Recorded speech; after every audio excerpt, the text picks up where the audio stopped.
السلام علیکم محترم سامعین، امتیاز گلیانوی کی کتاب قلم میں بند 15 سال کا افسانہ نمبر 6 لے کر نسرین ملک آپ کی خدمت میں حاضر ہے۔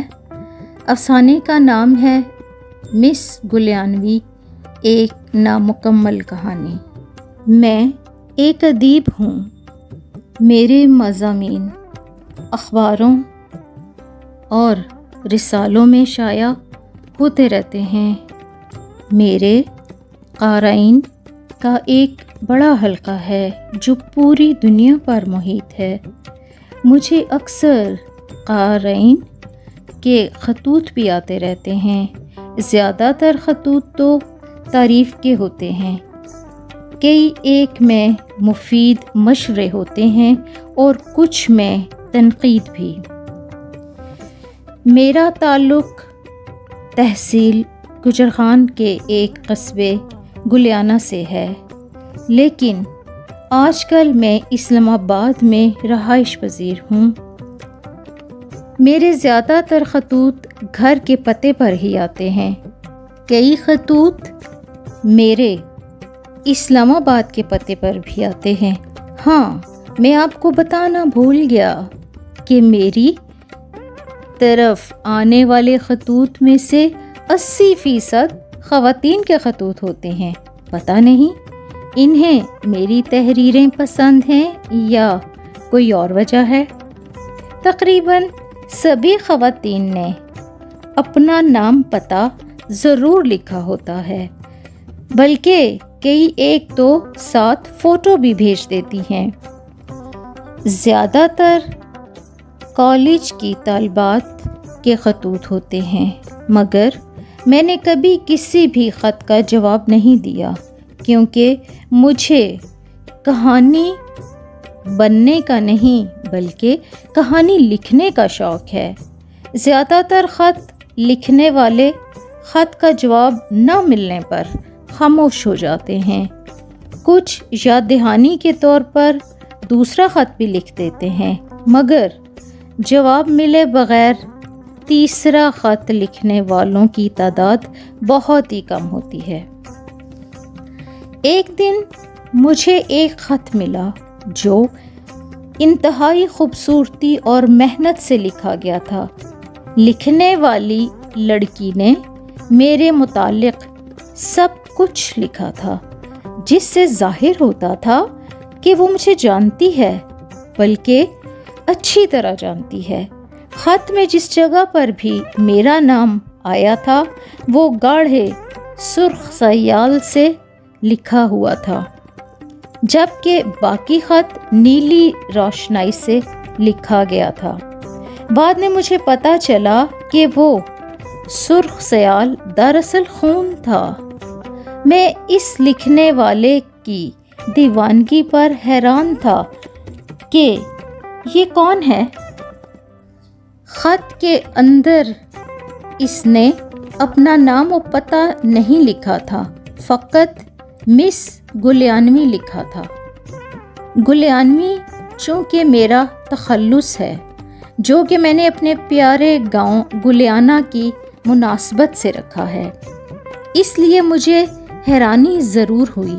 مجھے اچھی طرح یاد ہے کہ جب میں نے اپنا تخلص گلیانوی رکھا تو میرے کئی ادیب و شاعر دوستوں نے اس پر اعتراض کیا کہ یہ تو پرانے فیشن کا تخلص ہے، اسے پڑھنے سے یوں محسوس ہوتا ہے کوئی بوڑھا شخص ہے۔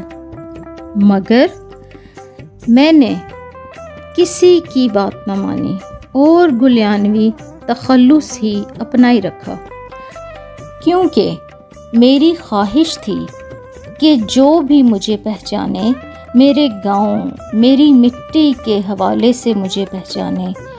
جہاں تک میرا نام پہنچے، میرے گاؤں کا نام بھی وہاں تک پہنچے۔ ہمارے گاؤں کے ساتھ ہمیشہ سے یہ ہوتا آیا تھا کہ جو شخص بھی کسی قابل ہوتا وہ اسے چھوڑ کر کسی بڑے شہر میں اپنا بسیرا کر لیتا اور گاؤں سے ناتا توڑ لیتا، مگر میں نے ایسا نہ کرنے کا عہد کر رکھا تھا اور اسی لیے گاؤں کا تخلص اپنایا تھا۔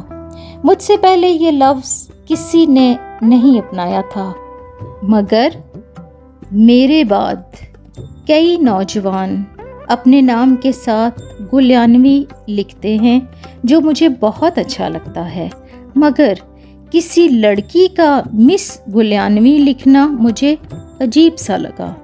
حسب معمول میں نے اس کے خط کا جواب نہ دیا، بلکہ اگر میں چاہتا بھی تو اس کے خط کا جواب نہیں دے سکتا تھا، کیونکہ مجھے اس کا پتہ ہی معلوم نہیں تھا۔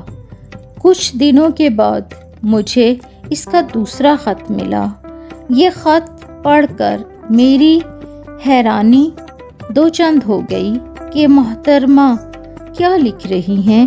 مس گلیانوی نے اس طرح سے شروع کیا تھا: انتہائی قابل احترام امتیاز گلیانوی صاحب، ہمیشہ خوش رہیں، آداب، تسلیمات۔ آپ نے میرے خط کا جواب دیا، مجھے عزت بخشی، میں آپ کا احسان سمجھتی ہوں۔ گلیانوی صاحب، آپ بہت بڑے اور عظیم انسان ہیں جو آپ نے مجھ ناچیز کو خط کا جواب دیا۔ محترم، میں نے پہلے بھی لکھا تھا اور اب بھی لکھ رہی ہوں کہ مجھے آپ کی تحریروں سے عشق ہے۔ آپ کی شاید ہی ایسی تحریر ہو جو میرے پاس نہ ہو۔ میں 7 سال کی عمر سے شاعری اور نثر کی کتابیں لکھ رہی ہوں، مگر جتنا متاثر مجھے آپ کی تحریروں نے کیا، کسی اور نے نہیں کیا۔ آپ کی تحریریں پڑھ کر یوں لگتا ہے جیسے آپ سے ملاقات کر رہی ہوں، مگر اس کے باوجود آپ سے ملنے کو جی چاہتا ہے۔ میں نے دل میں عہد کر رکھا ہے، آپ سے ملوں گی ضرور، عمر کے کسی نہ کسی حصے میں۔ میری خدا سے دعا ہے کہ وہ مجھے اگلے جنم میں اگر کوئی ہے تو مجھے کوئی چڑیا یا کوئی بلبل بنا دے جو ہر وقت آپ کے گھر کے آس پاس پھرتی رہے۔ اللہ آپ کی عمر دراز کرے اور آپ کو اور لکھنے کی توفیق دے۔ آپ نے میرے متعلق پوچھا ہے تو میرا تعلق 2 علاقوں سے ہے، ایک چکوال سے اور دوسرا گلیانہ سے۔ آپ سے گزارش ہے، بلکہ پرزور فرمائش ہے کہ چکوال یا گلیانہ کے متعلق بھی کچھ لکھیں، بلکہ آپ صرف گلیانہ ہی کے متعلق ضرور کچھ لکھیں، اور ہاں، خط کا جواب ضرور دیں، ورنہ میں خودکشی کر لوں گی۔ آپ کا پہلا خط میں نے فریم کروا کے اپنی الماری میں سجا لیا ہے اور اپنے ملنے والوں اور اپنی سہیلیوں کو دکھاتی ہوں کہ دیکھو کس عظیم شخص نے میری طرف خط لکھا ہے۔ اچھا، باقی باتیں اگلے خط میں۔ اب اجازت چاہوں گی، فقط مس گلیانوی۔ میں پریشان ہو گیا کہ یا الہی، یہ کیا ماجرا ہے؟ میں نے تو خط لکھا ہی نہیں تھا، پھر مس گلیانوی کو کہاں سے خط مل گیا؟ ایک لمحے کے لیے میرے ذہن میں یہ خیال آیا کہ شاید کسی اور نے مس گلیانوی کا خط پڑھ لیا ہے اور اسے جواب بھی دے دیا ہے، مگر اس خیال کو میں نے فوراً ہی مسترد کر دیا کہ ایسا ممکن ہی نہیں ہے۔ ایک تو گھر میں میرے خطوط کوئی اور پڑھتا ہی نہیں۔ پھر اگر کوئی جواب دینا بھی چاہتا تو نہیں دے سکتا تھا، کیونکہ کسی کو مس گلیانوی کا پتہ ہی معلوم نہیں تھا۔ میں الجھ کر رہ گیا کہ یہ چکر کیا ہے۔ یہ خط بھی انتہائی خوبصورت اور نفاست سے لکھا گیا تھا۔ اس خط کے بعد مس گلیانوی کے بارے میں خاصی معلومات ہو گئی تھیں۔ یہ معلومات صحیح تھیں یا غلط، یہ جانچنے کا میرے پاس کوئی ذریعہ نہیں تھا، اس لیے انہیں ہی سچ سمجھ لیا۔ کچھ عرصے بعد مجھے مس گلیانوی کا تیسرا خط ملا۔ اس میں دوسرے خط جیسی ہی باتیں لکھی ہوئی تھیں کہ اس مرتبہ آپ کا خط تھوڑی تاخیر سے ملا۔ پڑھ کر حالات سے آگاہی ہوئی اور آپ کی مصروفیات کا بھی علم ہوا۔ آپ باتیں بہت اچھی کرتے ہیں، بلکہ لکھتے ہیں۔ اگر آپ کی باتیں کسی مردے کو سنائی جائیں تو وہ بھی جی اٹھے گا۔ آپ کا یہ خط بھی میں نے انتہائی عقیدت و احترام کے ساتھ فریم کروا کے رکھ لیا ہے۔ آپ کے گھر آنا تو میرے لیے مشکل ہے۔ آپ برائے مہربانی اپنا فون نمبر لکھ دیں تاکہ میں آپ سے بات کر سکوں۔ میں نے ٹی وی پر شو جوان اور سویرے سویرے میں آپ کو دیکھا تھا۔ آپ بہت سمارٹ نظر آ رہے تھے۔ آپ کا بولنے کا انداز ایسا سحر کر دینے والا تھا کہ آپ پوچھیں مت۔ آپ سے ایک مرتبہ پھر گزارش ہے کہ اپنا فون نمبر ضرور لکھیے گا۔ میں ہر روز صبح اٹھ کر سب سے پہلے آپ کے خط پڑھتی ہوں، انہیں چومتی ہوں، آنکھوں سے لگاتی ہوں، پھر فریم کو اپنے کمرے کی الماری میں رکھ دیتی ہوں۔ میں آپ کو ہر خط لکھنے سے پہلے یہ سوچتی ہوں کہ آپ کو کسی اچھے سے نام یا لقب سے پکاروں، مگر مجھے کوئی لفظ گلیانوی کے ہم پلہ نہیں لگتا، نہ جانے کیوں۔ شاید میرے وجود کا خمیر بھی گلیانا کی مٹی سے بنایا گیا ہے۔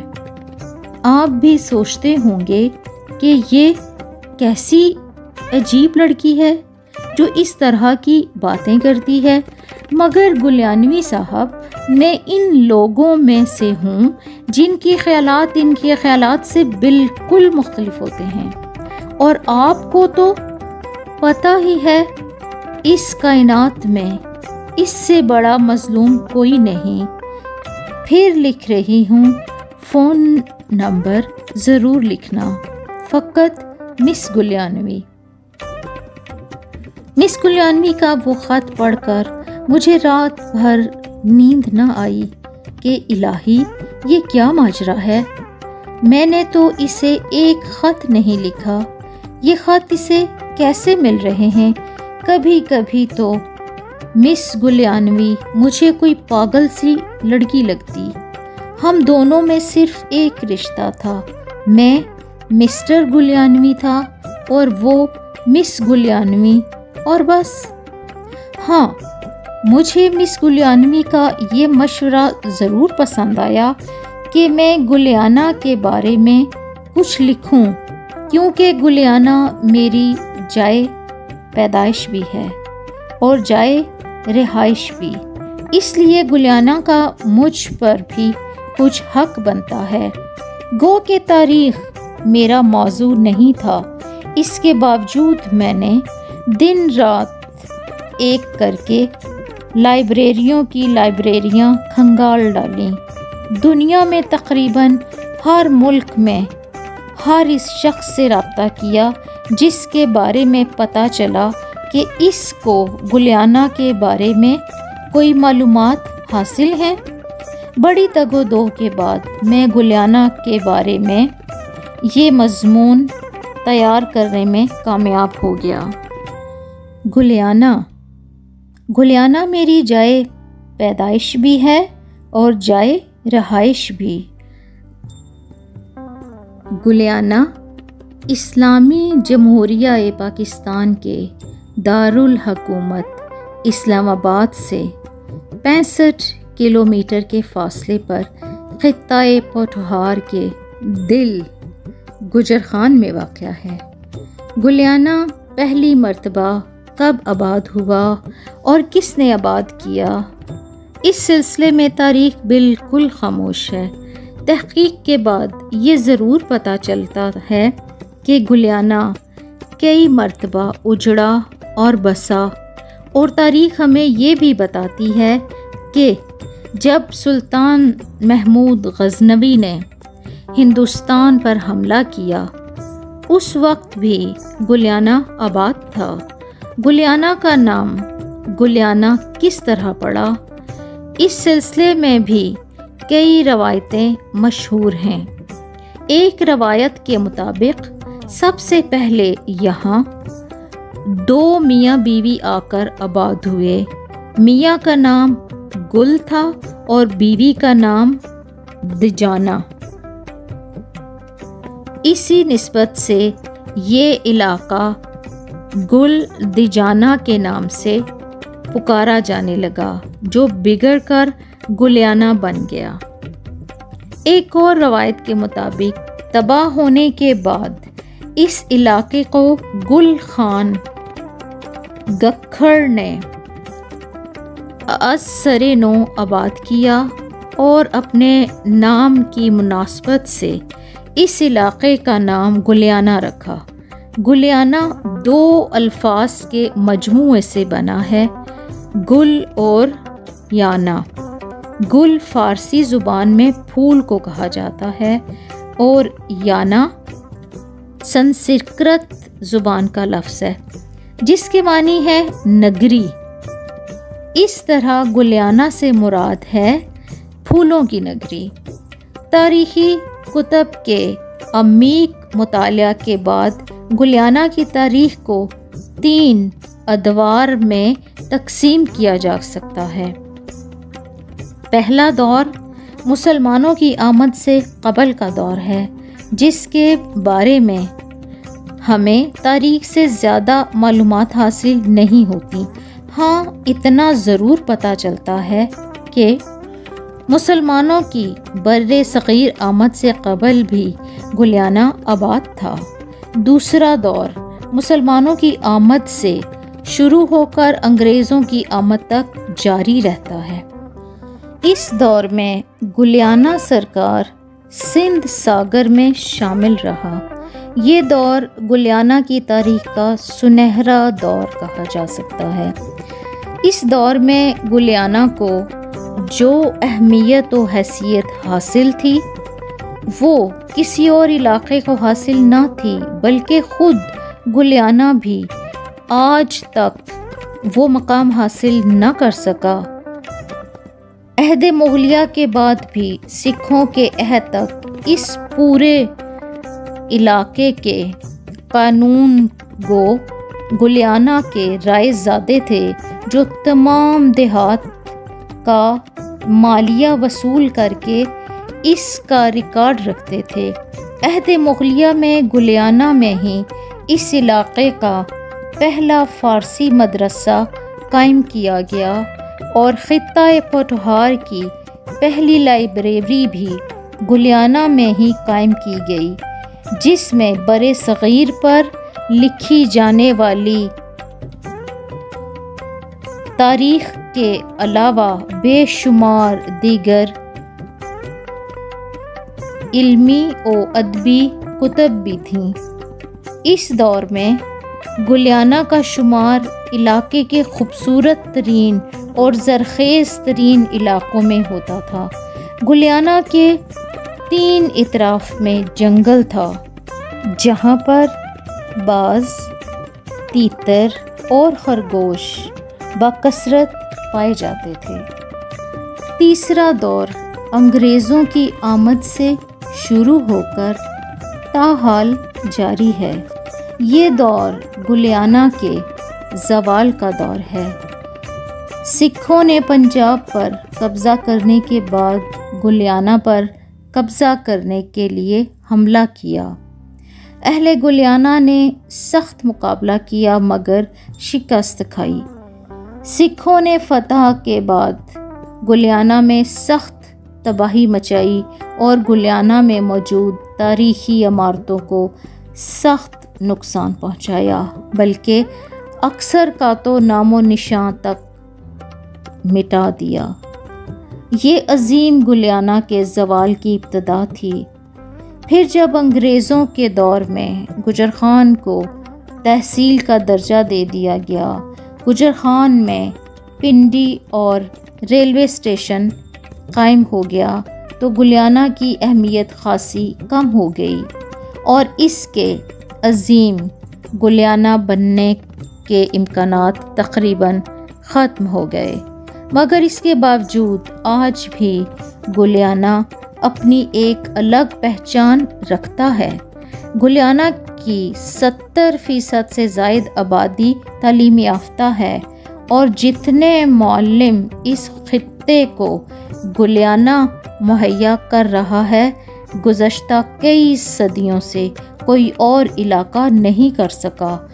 گلیانہ سطح سمندر سے 1700 فٹ کی بلندی پر ہے۔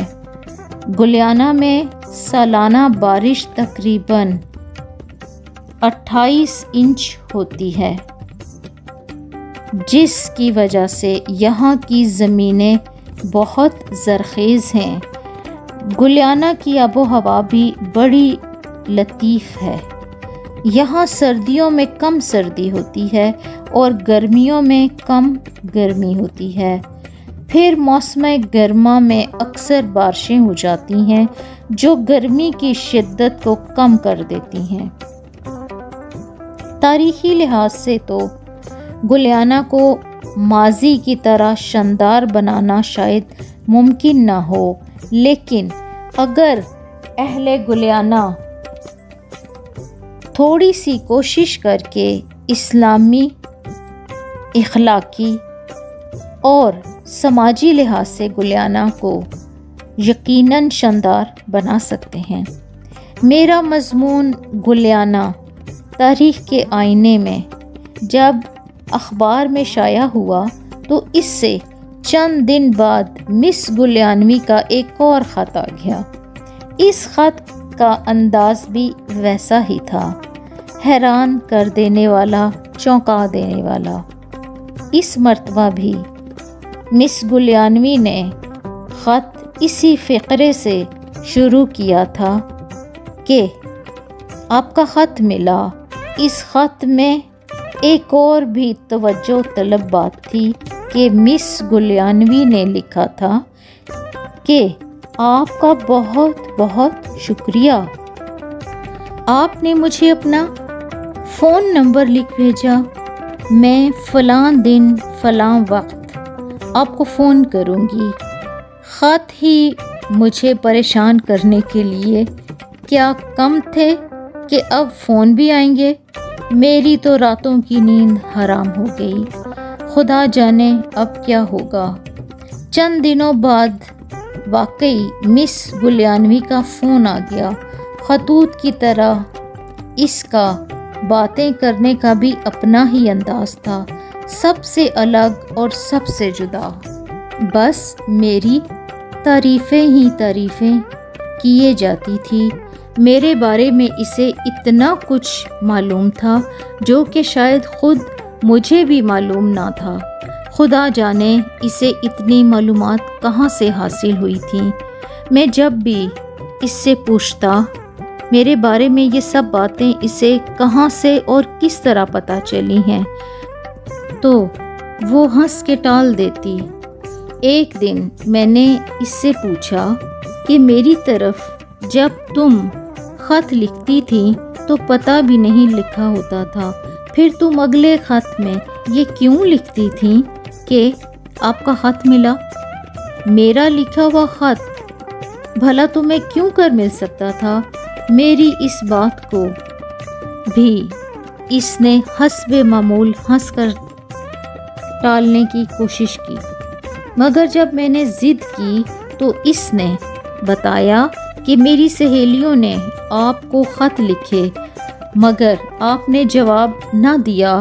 مجھے معلوم تھا کہ میرے خط کا بھی جواب نہیں آئے گا، اس لیے اپنے آپ کو انتظار میں ڈالے بغیر ہی میں نے آپ سے خط و کتابت کا سلسلہ شروع کر لیا۔ میں اس طرح کرتی کہ پہلے اپنے بیڈ پر بیٹھ کر آپ کا خط لکھتی، پھر اس خط کو اٹھا کر رائٹنگ ٹیبل پر رکھ دیتی۔ کرسی پر بیٹھ کر میں یہ تصور کرتی میں امتیاز علی گلیانوی ہوں اور کسی میری پرستار نے میری طرف خط لکھا ہے، پھر میں اپنے لکھے خط کا امتیاز علی گلیانوی بن کر خود ہی جواب لکھتی، آپ کی طرف لکھا ہوا خط میں پوسٹ کر دیتی، اور جب میں لکھا ہوا خط میں آپ کا خط سمجھ کر اپنے پاس رکھ لیتی۔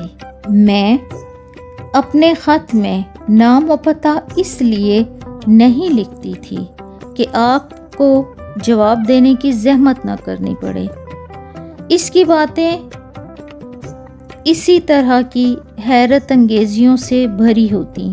ایک دن اس نے مجھے بتایا اس نے اپنے کمرے کی دیوار پر میرا نام 1000 مرتبہ لکھا ہے، لیکن لکھنے کے لیے صرف اپنا خون استعمال کیا ہے۔ میں اسے ان باتوں سے منع کرتا، مگر وہ باتیں سنتی ہی کب تھی، وہ بولتی بہت زیادہ تھی۔ ایسے لگتا تھا جیسے اس کے پاس باتوں کے ڈھیر ہوتے ہیں۔ میں جب بھی اسے نام پتہ یا فون نمبر پوچھتا وہ ہنس کے ٹال دیتی۔ میں اگر اس کی وجہ پوچھتا تو وہ رونے لگتی۔ اس طرح یہ سلسلہ کئی مہینوں تک چلتا رہا۔ مجھے اس بات سے بڑی کوفت ہوتی تھی کہ وہ تو میرے بارے میں سب کچھ جانتی ہے اور میں اس کے بارے میں کچھ بھی نہیں جانتا۔ ایک دن میرا موڈ سخت خراب تھا اور طبیعت پر عجیب قسم کا چڑچڑا پن سا طاری تھا کہ اس کا فون آ گیا۔ پہلے تو میں نے اسے خوب سنائی کہ تم نے میرے ساتھ یہ کیا ڈرامہ رچا رکھا ہے۔ وہ چپ چاپ میری جھڑکیاں سنتی رہی، پھر بولی میری زندگی میں تو آپ تازہ ہوا کے جھونکے کی طرح ہیں، مگر آج اس جھونکے کی جگہ لو کیوں چل رہی ہے؟ میں نے اپنا سوال دہرایا کہ بتاؤ تم کون ہو؟ وہ بولی آپ کی پرستار۔ اس جواب پر مجھے مزید غصہ آیا۔ میں نے انتہائی درست لہجے میں اس سے کہا فون کال ختم ہونے سے پہلے تم نے مجھے اپنے بارے میں نہ بتایا تو کبھی مجھے فون نہ کرنا، اور اگر مجھ سے رابطہ کرو گی تو میرا مرا ہوا منہ دیکھو گی۔ میری بات سن کر وہ مزید پریشان ہو گئی اور اپنی مجبوریاں بتانے لگی۔ ابھی اس کی بات جاری تھی کہ لائٹ کٹ گئی، پھر اس کا کبھی فون نہ آیا۔ میرے پاس تو نہ اس کا پتہ تھا نہ فون نمبر۔ میں اس سے کیسے رابطہ کرتا؟ اور اس نے شاید اس لیے مجھ سے رابطہ نہ کیا کہ کہیں اسے میرا مرا ہوا منہ نہ دیکھنا پڑے۔ خدا جانے وہ کون تھی۔ یہ سوال آج بھی ایک سوال ہے۔ آواز نسرین ملک۔